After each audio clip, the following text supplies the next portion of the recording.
Well, welcome. Tonight, we're going to talk about one of the key races for this election in Milford. I've always said, besides the school committee, which controls 6 to 8 hours of our kids' life, the selectmen control the rest of Milford. You know, between the school and the selectmen, you're probably talking about 80% of everything we spend and everything we do. Again, you've heard me before. For our 6 loyal viewers, I'll say it again. I'll never ask you to vote for a specific candidate, but I'll beg you to vote. I mean, the last few years, election night, we saw our school committee member elected by 13 votes, and another election dictated by 20 votes. Every single vote counts, and it's so important that you take a few minutes, whether you're watching this show, Al Holman's show with Kevin Rudden, the town crier, whether you go to the senior center or the Citizens for Milford, just get to know the candidates and pick the one that best represents you. So we'll start with an introduction. Longtime friend. Good evening. My name is Mike Walsh, and I'm currently chairman of the Board of Selectmen here in Milford. And I'm up for re-election this year, and hopefully I can count on everybody for their vote. Now, Mike, I start the show with the same question. You've been here before that I end the show with. Mike, I'm from Milford. Why should I vote for you? You know, Al, that's a great question. And, I came to this community over 30 years ago and I got involved. I got on the board of Milford Catholic. I was there almost 30 years, served many, many years as chairman, got involved with the Milford Youth Commission, served on that board as chairman, ended up being on the Armory, Youth Center Renovation Committee, ran for school committee and served 9 years on the Milford School Committee. And I think what's interesting, and I think what people should know, Al, and a lot of people do know it, is that when I ran for school committee, my children were already out of the district. And a lot of people say, well, why would he run? And the reason I ran is because I care. I care about this community. And ultimately, I came off the school committee. I piggybacked my last year as a school committee member with my first year on the Board of Selectmen. The way I would answer that question, Al, is why should you vote for me, is that I show that I have dedication and I have love for this community.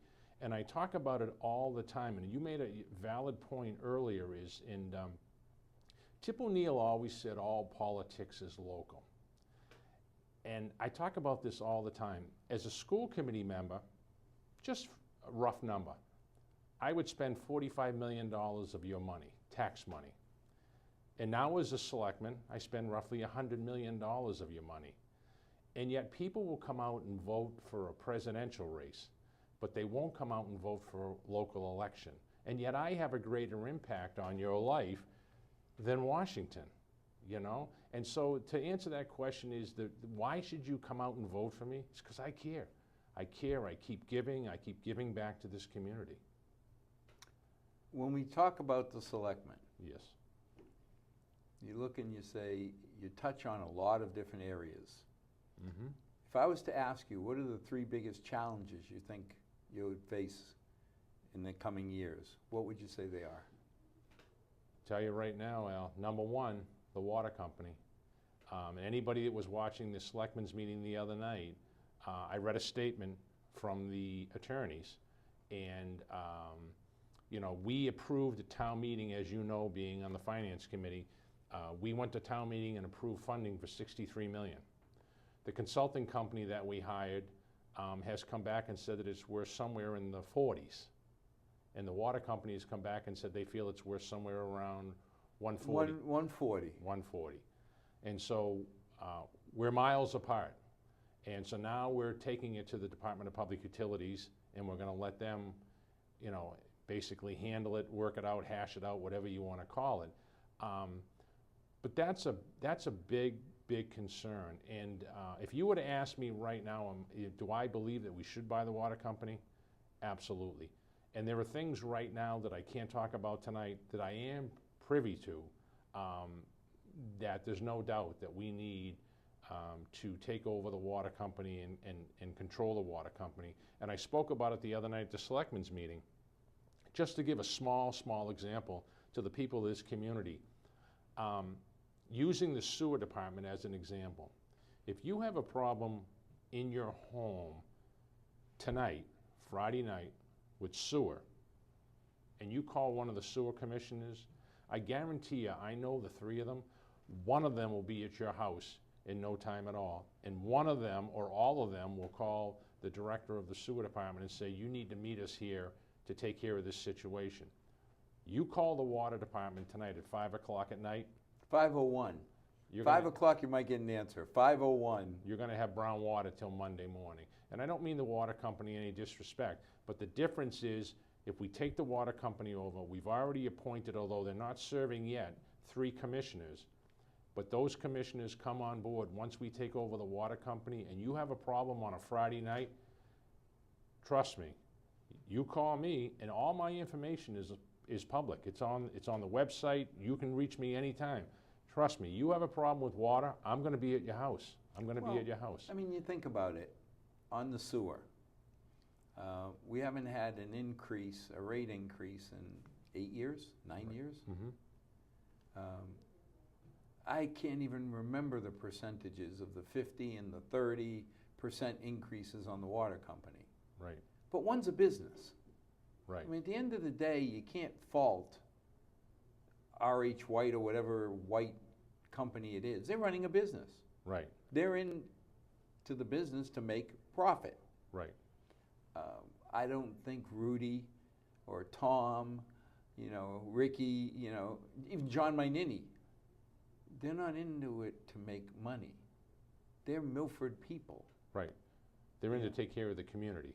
You'd sit there and say, how is it fair to turn around and say, Rudy, I need help. No, I'm not going to help you. And then you meet him on the soccer field or something. Right. He's a Milford guy. Tom the same way. Even John, the whole Maininis. Right. God, I went to school with one. I mean, the Maininis are everywhere. Right. But you saw a pride. Hopefully, now for the water company, we'll have Uncle Phil, Sarah McCauley, and yes. I mean, you think about how many years he served on the FinCom. Right. Jonathan. Yeah. And there's somebody that, if anybody doubts where his heart is, you just got to look at his family. Right. And then look at what he did at Woodland.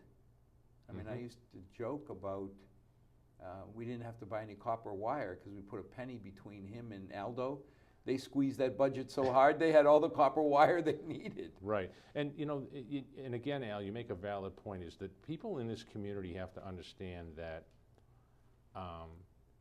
get involved. Because if you look at the people that are truly involved, we care about this community.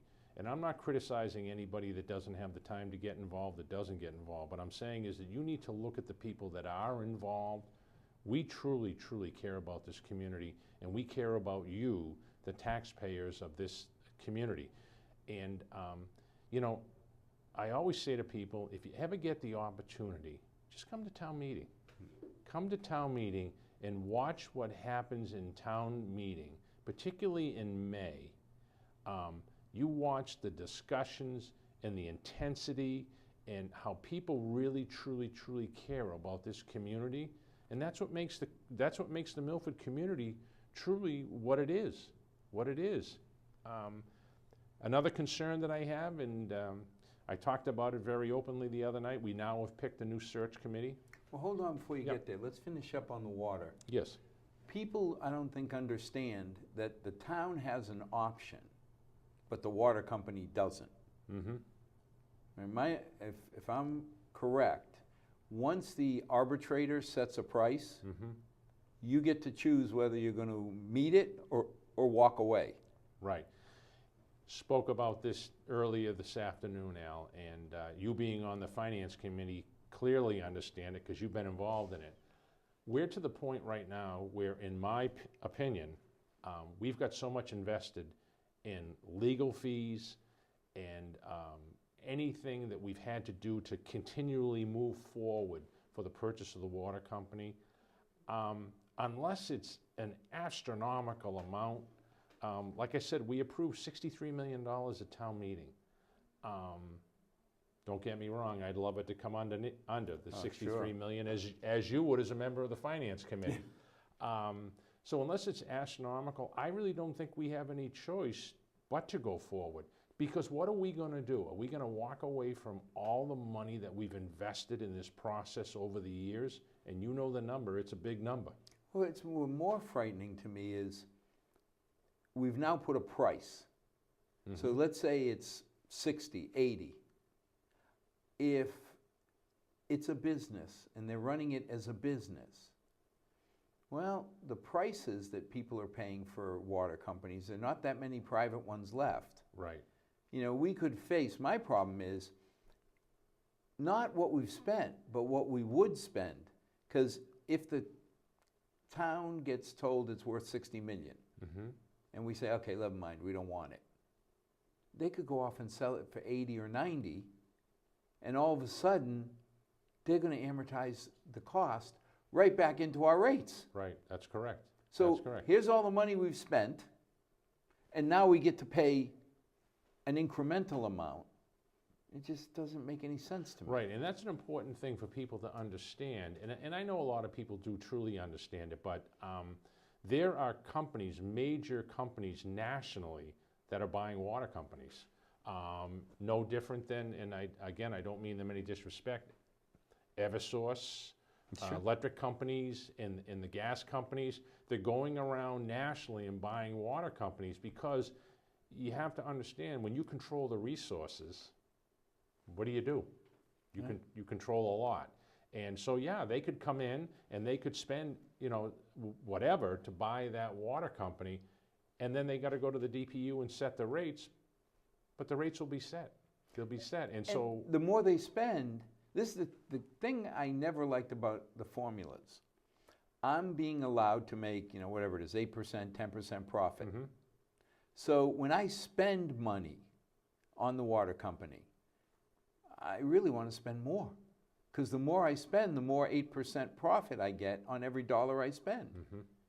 So to them, overpaying for it, it's only a matter of 2-3 years till they get their 30 or 40% rate increase. That's correct. That's correct. So I don't think people really understand that they're running it as a company, but there's no downside to them because they're always going to be told you get to make a fair profit. Right. And the other thing, Al, that's very important for people to understand, for example, and it's common knowledge, you can read it, that for the last, well, maybe this summer we didn't, but for the last 2 or 3 summers, we had a water ban. There's 2 wells that aren't running. And to repair those wells is, in my opinion, relatively very inexpensive. They chose not to repair the wells. And that's unacceptable. It's unacceptable. It's unacceptable for people in this community, when we have the water supplies, and we do, not to be able to water their gardens. Think about Sure. the culture of this community. The culture of this community. Gardens. My father would be rolling over if he couldn't water his tomatoes and everything that we had on Mystic Lane. You couldn't. You couldn't. Again, I go back to the culture. You couldn't wash your car. I mean, as simple as it sounds, but we come from a generation where that was a Saturday type thing. Sure. You washed your car and you got it ready for church on Sunday or whatever it was. And so to put a water ban on people thinking that there's a lack of water, okay, is one thing. To put a water ban on people because you choose not Right. to spend the money as a company to repair the wells, that's unacceptable. And so, and I understand where you're coming from when you talk about them as a company, but if we own it as a community, those 2 wells will be running. But now you're getting back to Phil, Jonathan, Mm-hmm. Jamie. These are our people. Right. I mean, when we go out, we're going to see Phil and Senora say at a restaurant, at you know, the hospital. We're going to see them anywhere. in the community. So to me, I mean, we talk about the fact that we'll save because they won't pay taxes and all that good stuff. But to me, the biggest thing is this is family.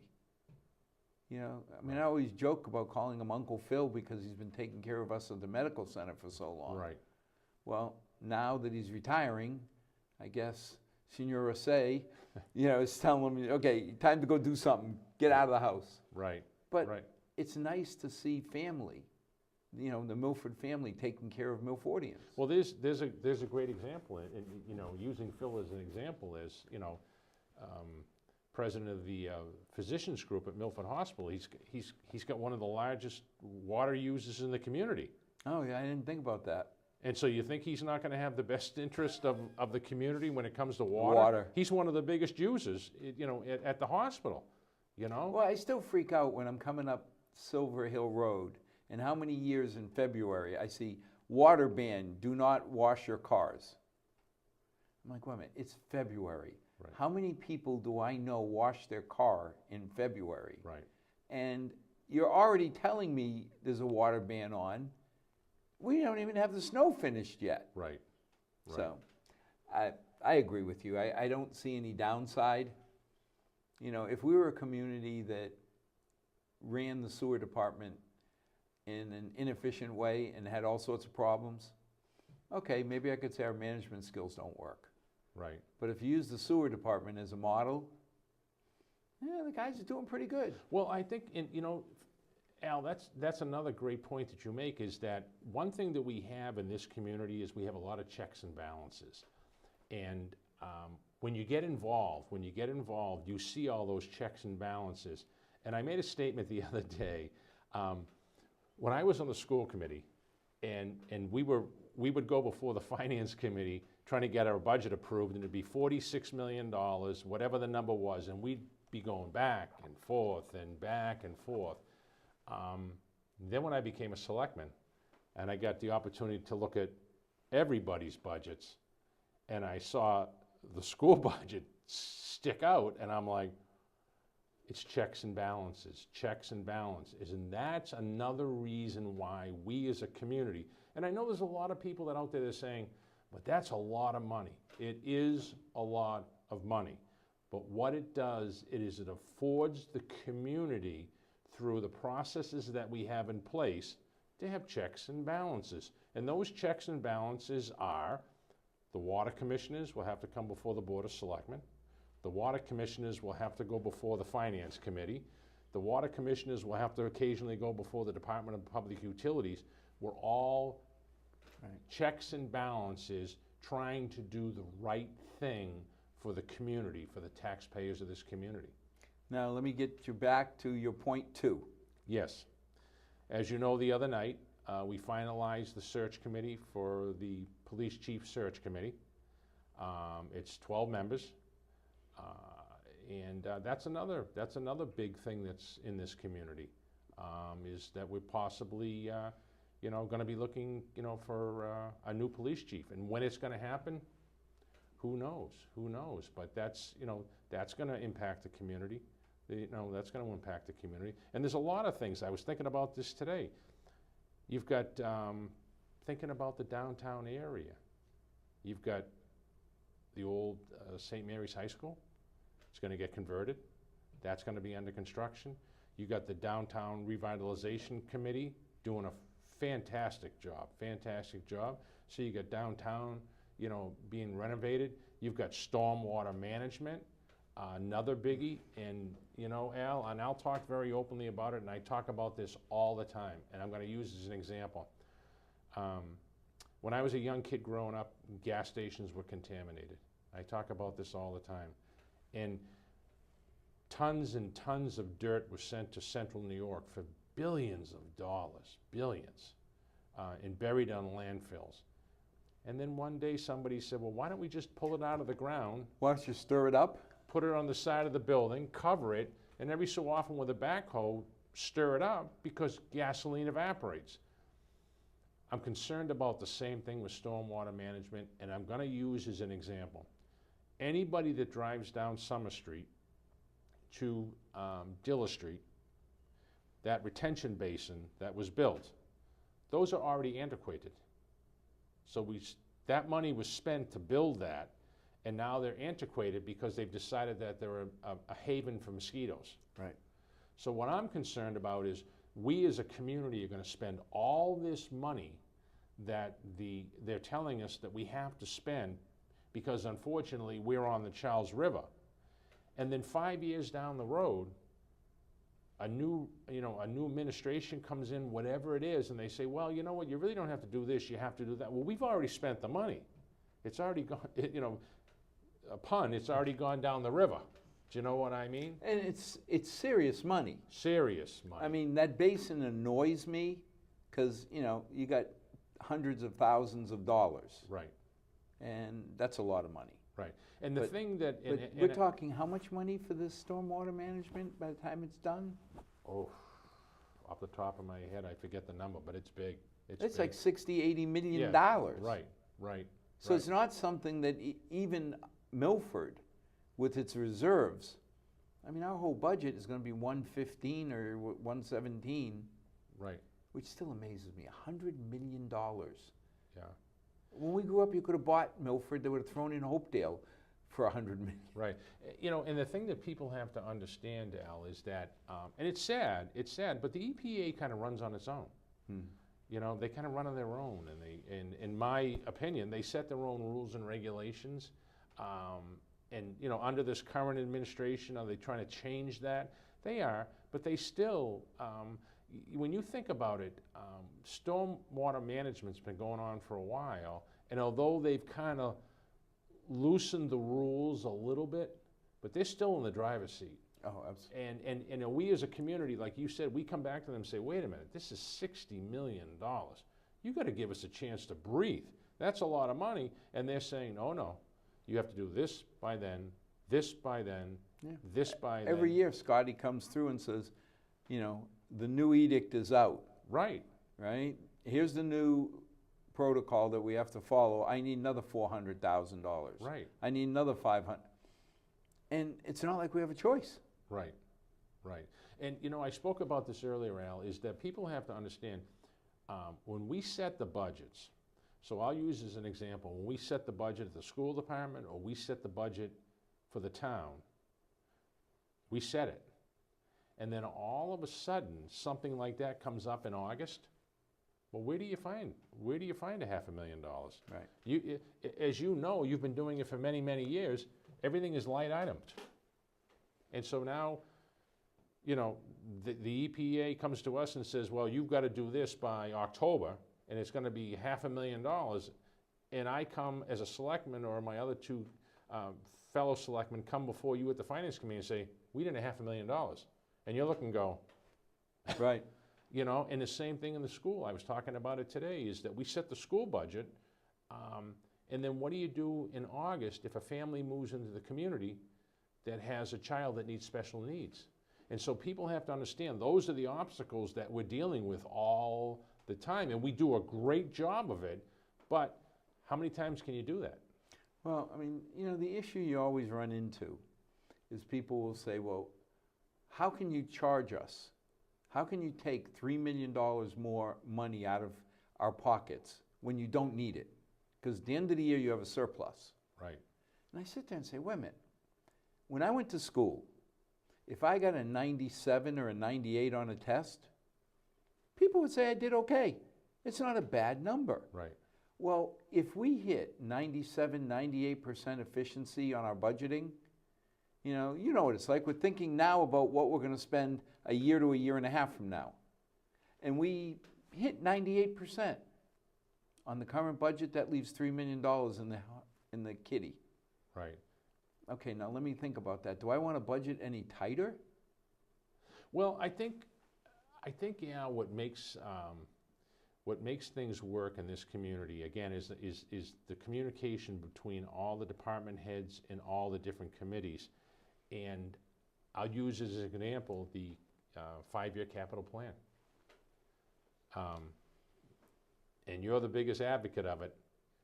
And every year, 2 or 3 times, you send out that email, send me your request. And if you're not on that capital plan, It better be a real emergency, or you're not, you're not going to get funded, because it's fair. We want to be fair to everybody. But more importantly, we plan. We plan. And I'll use as an example, and I was talking about this today, the new Rescue One. So we knew that last year that Fire Chief Toohey wanted to replace engine 1. We said, can you put it off for a year? He said, absolutely, I can wait a year. But what we did as a community, or what you, I should say, as a finance committee did, was you said, you know what, we have the money right now. Let's just move that money right over here. We're not going to buy the truck this year, because we're going to wait a year, just because we don't know what's coming down the road, okay? But now we already have that money. So this year, that money will be transferred over, and we'll do the new Rescue One. That's the kind of things that go on in this community. So we didn't take that $655,000 and say, we're going to go fund this program over here. We said, you know what? Let's take this money, put it right here, just like a savings account. Right. We're going to hold on to it. Next year, we'll fund the truck, and we'll just transfer the money over. It's all in planning. And that's one thing that I'm so proud of this community, is that, again, all the department heads and all the committees work so close together to plan and work together. And that's why we're such a successful community, and we are. We are. You know, it's funny, because when people complain about Milford, I laugh, because, I mean, obviously you know how I feel about our home. But I sit there and say, okay, just help me understand. Pick one town around us that you'd rather be in. Just pick one that's had 13 years of a surplus, that has never used profanity like 2.5 override or debt exclusion. Yep. You know, we've got town near us, adjacent to us, that increased your home taxes $500 a year to do a school. Yep. I mean, if you think about it, Woodland, $61 million school, we planned for it for how many years? Yep. And then we did it in the budget. Right, and we've paid the debt down faster than we originally thought we were going to do. You know? Yeah, that brings up a question. We got a $3 million surplus.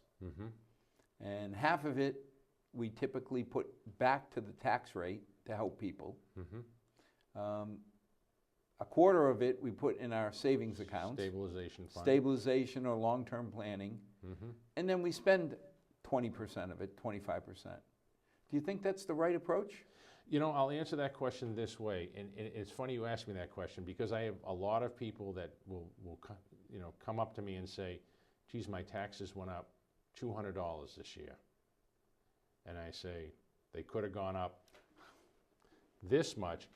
But I always say to everybody, look at the services that we provide in this community.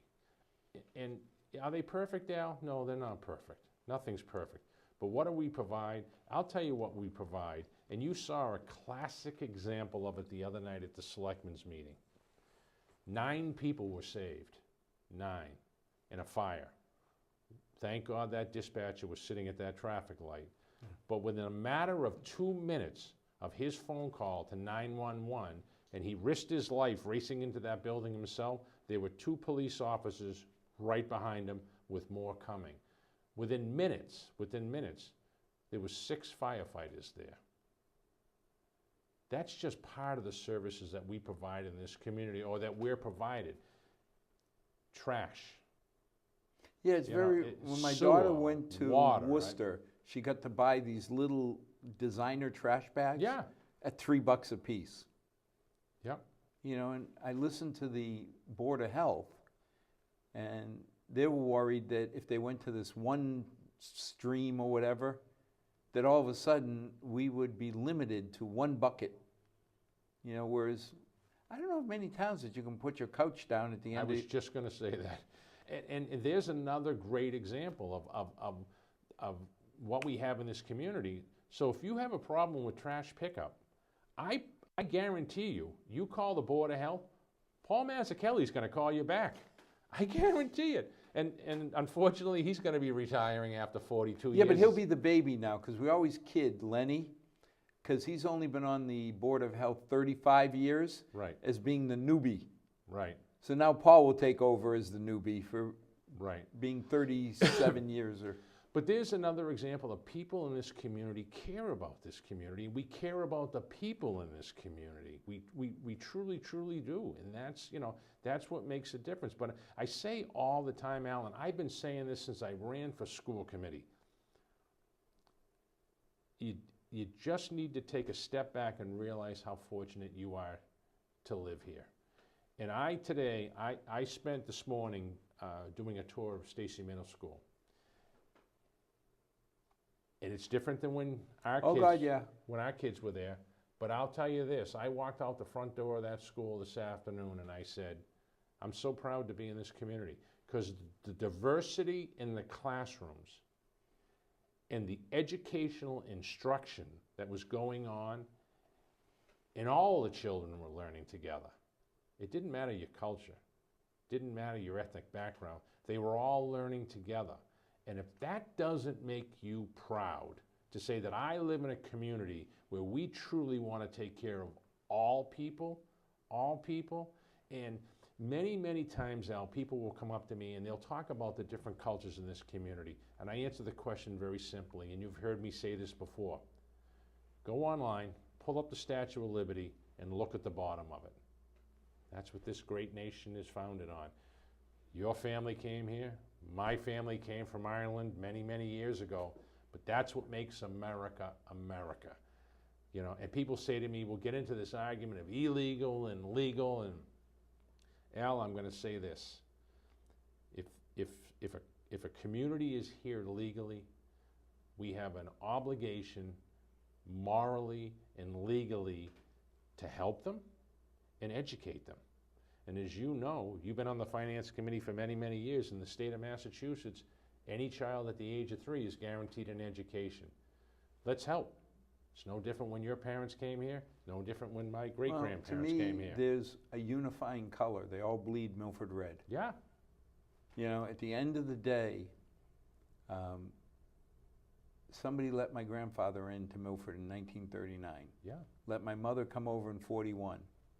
They put their heads down, they worked, and the only reason I'm not on a farm in northern Portugal is that people from Milford welcomed my family. Right, right. And I was talking about it the other day, Alan. I tell people all the time, if you ever get the chance, go to Ellis Island and just walk around and you look at the displays, the old baby carriages and the old suitcases and things like that, and you say, no different than our families. Right. These people came here on a wish for a better way of life. And you know, it made me stop when I walked around and saw 3 names, my grandfather, my father, and my mother on the board. Yep. You know, it really made me proud to say they declared the U.S. and Milford as their home. Mm-hmm. And here's the proof. They came in, their name's on the wall. Yep, yep. You know. Now, I'll put you on the spot. Yes. Profanity. Mm-hmm. 2.5 override and debt exclusion, the most profane words I can think of. Well, as you know, Milford has never had a 2.5 override. I personally, I don't think Milford will ever be in a position to have a 2.5 override. And for me to support it, Al, it would have to be a real astronomical problem. Because as you know, and I don't want to send the wrong message, as you know, we're funded very well. I guess that's a nice way of saying we got some money in the bank. But I think as a community, Al, I go back to, again, department heads and committees work so well together that we always come in on budget. And it would have to be a real, here's a great example, stormwater management. Yeah. The EPA comes out next year and says, you know what, you're done. You got to spend $5 million. You need to get this done, or it's going to cost you $100,000 a day. That's different. Now we got to say, wait a minute here. What are we going to do? Well, I mean, when you think of our whole budget is 100-some million, yeah, and they want us to spend 60 on one project. One project, right? I don't know that we could make that up. Right, right. So for me to support, I'll be honest with you. I come right out and tell you right now, I wouldn't support a 2.5 override unless it was definitely a sincere emergency. because we've never had to do it.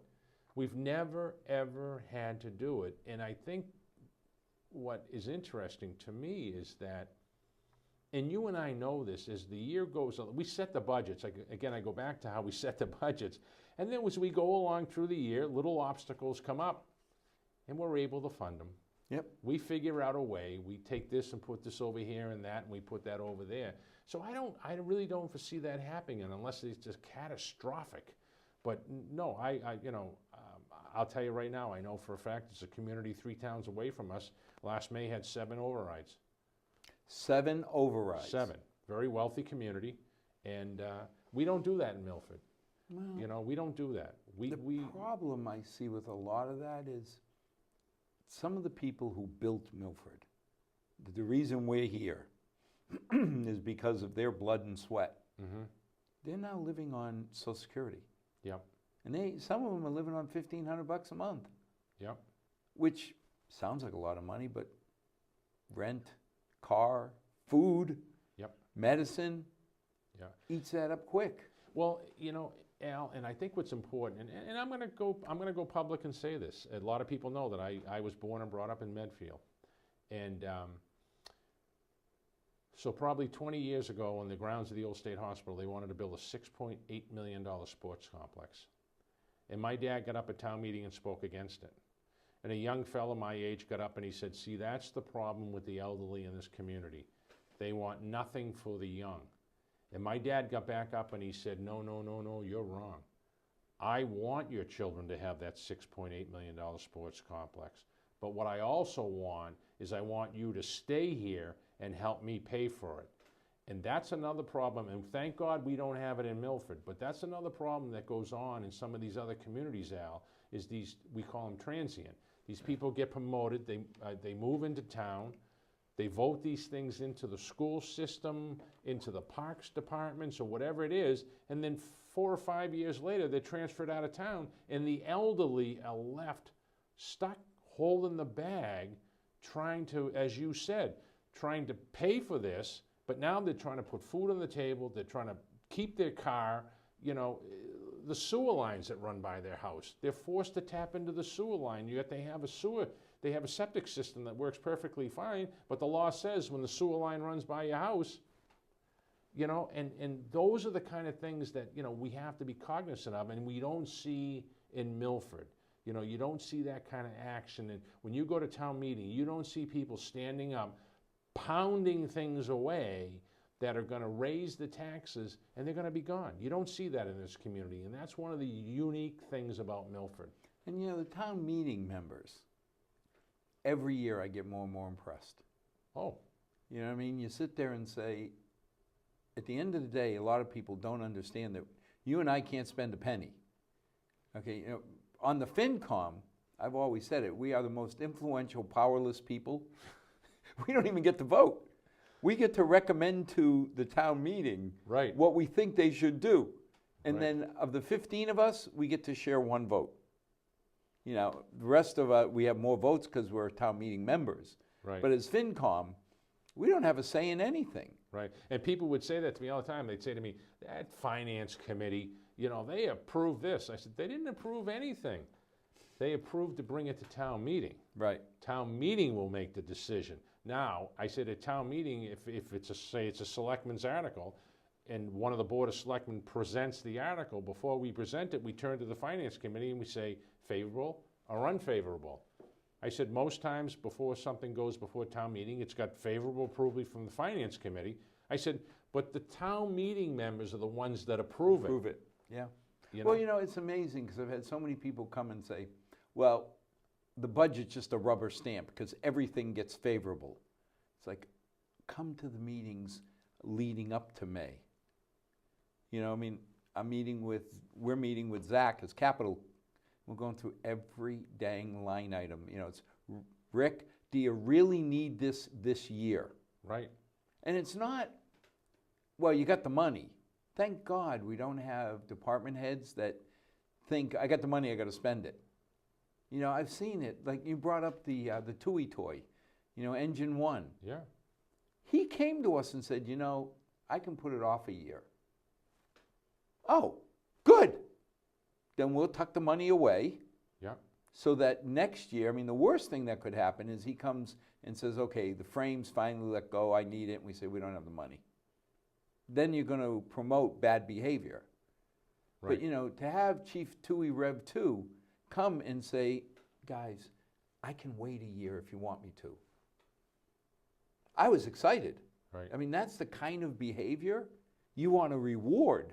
Right. And I think, you know, another thing that's very important, Al, is that, as you know, as chairman of the Board of Selectmen, so I have a meeting with Chris Moran, chairman of the Finance Committee, Zach Taylor, the director of our Finance Commission or Committee Department, and Rick Villani.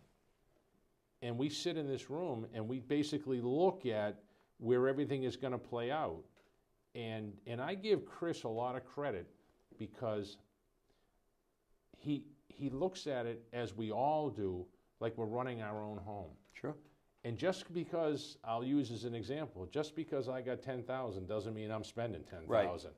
And that's what makes this community work so well, is that he's saying, okay, you know, to Zach, you know, what do you think of this? What do you think of that? What do you think of this? And at the end of the day, he's saying, you know what? 2 years down the road, what if this doesn't happen? Then where are we going to be? And you can understand, you've been on the Finance Committee forever. That's what makes it all work, is just because we have it now doesn't mean we're spending it.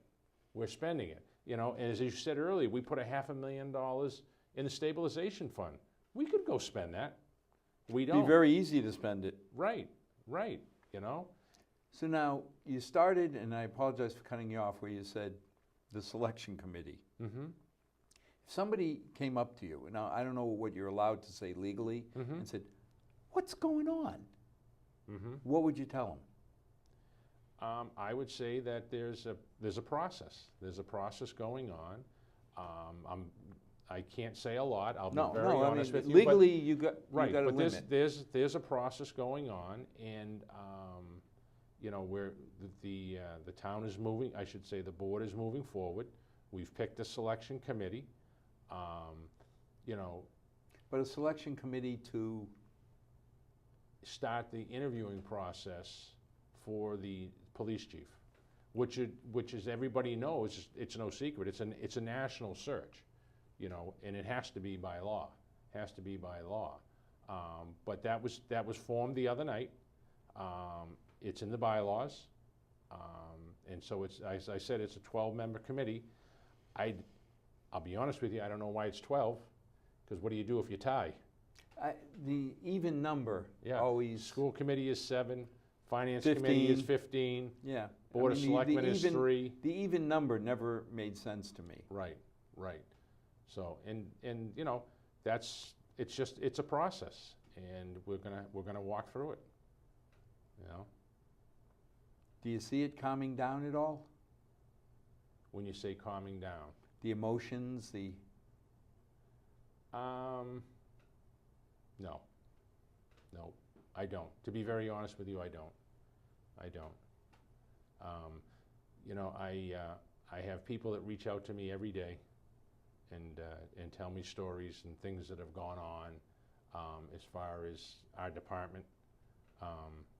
You know, I talk about it all the time. My opinion, only my opinion, I'm one member. He got 100% vote of confidence from his rank and file. That's a big thing. That's a big thing. I have multiple people in the community reaching out to me and talking to me about, you know, what a great department. And you saw again, I go back to the selectmen's meeting the other night, when you see those young police officers, you know, risk their lives. Firefighters risk their lives. You know, 3 months ago we appointed 6 new police officers, and they were all from Milford and all live in Milford, except for one fella who just went over the Milford town line. He's far away. And bought a house in Bellingham. Again, it's culture. It's culture. You know, if they get called to a situation in Milford, they understand the culture. I remember we had our neighborhood picnic, Mm-hmm. and one of the kids, young kid, 10 years old or whatever, jumped off the wall, did a face plant. Yeah. Thank God he was okay, but he split his skin. There was blood everywhere. Everybody's freaking out. And Engine 1 shows up, and Teddy DiPaolo and Scotty Marshall come off the truck. Both retired. Yeah, now, but not back then. But you sit there and say, there was something soothing about, Teddy I went to school with. Mm-hmm. Scotty I've known since the soccer days when his daughter was playing soccer for me. Yeah. When you see somebody all of a sudden it was like attention level just dropped. Because I know that Scotty and Teddy and everybody else, but those two people I knew. Yeah. And I knew that if there was anything that could be done for this kid, they would do it. That's a great example, Alan. I talk about this all the time. My wife, God rest her soul, many times towards the end, they were at my house, night after night after night. And I'll never forget one night, I called 911, and down they came, less than 1 minute and 40 seconds. I would come downstairs out of the bedroom, Al. Before I could unlock the front door of the house, I could hear Engine 1 pulling up in front of my house. And in came the two firefighters, and my poor wife was overwhelmed. And Gina, the police officer, came in, and she looked at the two firefighters, and she said, guys, back up. And she sat on the couch with my wife, and she said, Mrs. Walsh, it's going to be okay. I've got the street blocked off, and let's get you in the ambulance. And she said, I'll tell you what, I'll lead the ambulance all the way to the hospital. And those are the things, Al, those are the things that we have. That's what makes Milford. And you know what? And again, I go back to the meeting the other night. You sit there and you look at the two chiefs. They set the culture. And I give them a lot of credit for what they've done in these departments. Now, people comment that coming to Milford, they're worried about all of the immigrants, Mm-hmm. and the selectmen should fix that. How would you answer that? Well, first of all, you can't really, as a selectman, you can't fix it. But let me flip that question. You can't deport them to Rhode Island, or? No. Let me flip that question around real quick. And I talked about it the other night again at the selectmen's meeting. And this comes up all the time. Do you feel safe in this community? Yes, I do. Yeah. Yes, I do. Not only do I feel very safe in this community because of the police and the fire department in this community, it's everybody else involved. It's any kind of a first responder. This community is very, very safe. As a member of the Board of Selectmen, I don't have any control over the immigrant population. Can I make sure that through different department heads, the building department, the building inspector and things like that, and as you know, Al, in most cases, they don't own the property. Right. It's an absentee landlord, and that's another problem. But can I make sure that kind of, those issues are addressed? Yes, I can. But I can't control who's coming to the community to live. No, like I said, what do you do, deport them to Rhode Island? Right. You can't even deport them to Bellingham if they were illegal. Right. But I will say this, and I know that St. Mary's Church does this, is that they work with the different populations or the different cultures, trying to educate them on proper, I guess, lack of better terminology, proper behavior, proper living styles. This is how we do things in this country. I talk about this all the time, Al. I'll give you an example, MCAST. Everybody talks about MCAST. And I used to say all the time when I was a member of the school committee, you bring a child into this country at the age of 6 that goes into kindergarten, I guarantee you, because I've seen it, I've experienced it, by the time that child is 2 or 3 years into our educational system, they're speaking pretty good English. Not perfect, but pretty good. Now you bring into our school district a sophomore in high school whose last formal education was 6th grade in the country that he came from. And now you want us to get him ready or her ready for MCAST? It's almost impossible. Impossible. And those are the things that I try to share with the people in this community is before you criticize, you got to weigh everything out. And you know what? I'd be more than happy. I used to say this to people all the time. Come with me. I'll take you on a tour. I'll take you on a tour to Memorial, Brookside, and to the high school. Two totally different things. Two totally different things. And it's interesting because when I first went to school, I laugh when people tell me about these kids who showed up and can't speak English. I came from the faraway place called the Heights. Yeah. And, you know, it wasn't until my darling bride met my parents that I realized the real language in my house, because she said, "Don't you ever speak to your parents in English?" I said, "Of course." No. Till, you know, my sainted mother passed away last year at 94 years old.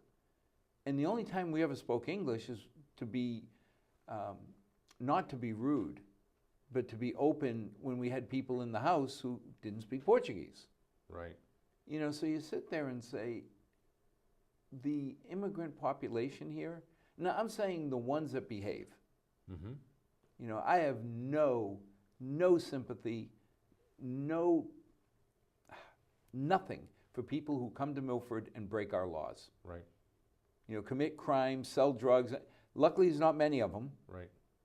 But if you do, I have no problem with you being put on a plane and shipped out. I don't want to hear about your rights. Right.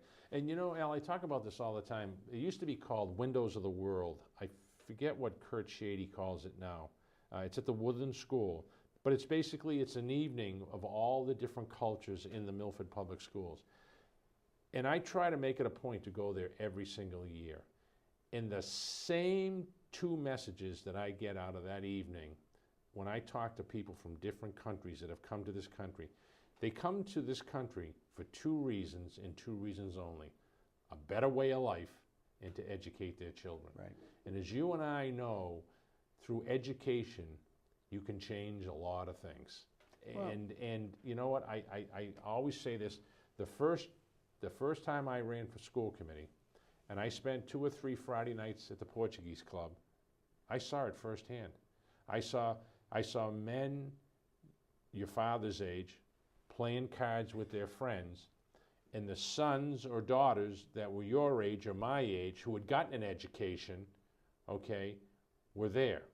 They came here to get us an education because they believed and they knew through education you can make a difference. And you've always said this to me, and I'll never forget it. You said, my father didn't have a fancy education at all, but you gave him 2 widgets.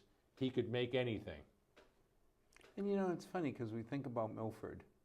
The Guatemalans, the Ecuadorians, they're the new Brazilians. Who are the new Portuguese? Who are the new Italians? Who are the new Irish? Dang, everybody's just trying to be good Americans. Well, you know, the way I look at it is that, and I've spoken very openly about this, you think about it, Milford originally was a Yankee community. Then came the Irish, then came the Italians, then came the Portuguese, then came the Brazilians, Ecuadorians. It's Milford. Right. It's Milford. That's what makes Milford Milford. It's the cultures. And, you know, some people get critical. I don't. When you drive down Main Street and you see them starting to open up their own little businesses, and it might be a little variety store, or it might be a little clothing store, but you gotta give them credit for trying to do the right thing. They came to this country for a better way of life, and they're trying to do it. And to me, those people deserve all the support I can give them. Right. Because they put their head down, just like my mom and dad. Yep. Now, my mom and dad came legally, but I have no real gripes for people who come to Milford, put their heads down, work, pay their taxes, and contribute to Milford. Right. Absolutely. I couldn't agree with you more. You know, I mean, we used to laugh because when we grew up, I always called Water Street the Great Unification Area, because you had the Italian kids from the Plains, the Louis Ave kids, the Heights, and there was rivalry all over. Yep.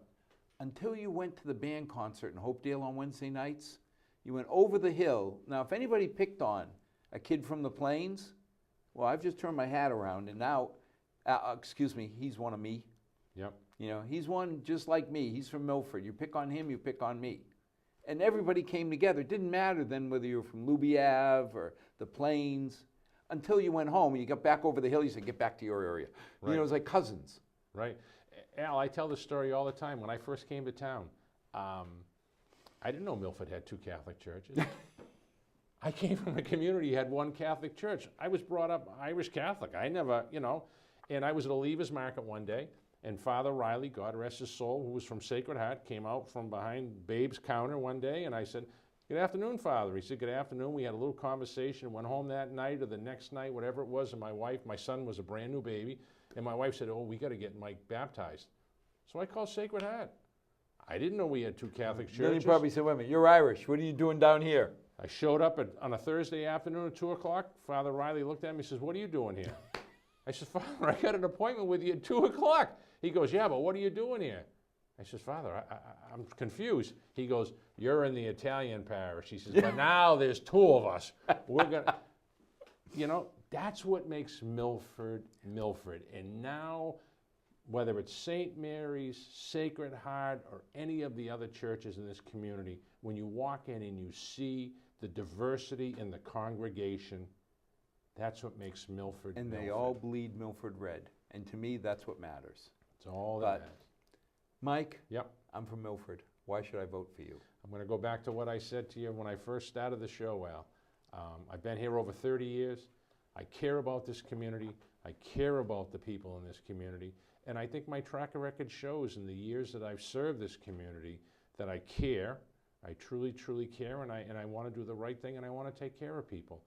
And, you know, for that reason, I'm going to ask everybody. I ask for your vote to re-elect me to the Board of Selectmen. I really, you know, I want an opportunity to serve. As everybody knows, I've served on a 2-year term. I've served the remaining 2 years of State Rep Brian Murray's term. I want an opportunity to serve a full term of 3 years. Well, thank you for everything you've done at school committee, helping the youths Yep. at the youth center, Milford Catholic, Yep. and as selectman. Thank you. And as always, to our 6 loyal viewers, may God bless, and may tomorrow be a better night than tonight. And please don't forget, I'm begging you, learn who these people are and get out and vote. Good night. Thank you. Good night. Thank you.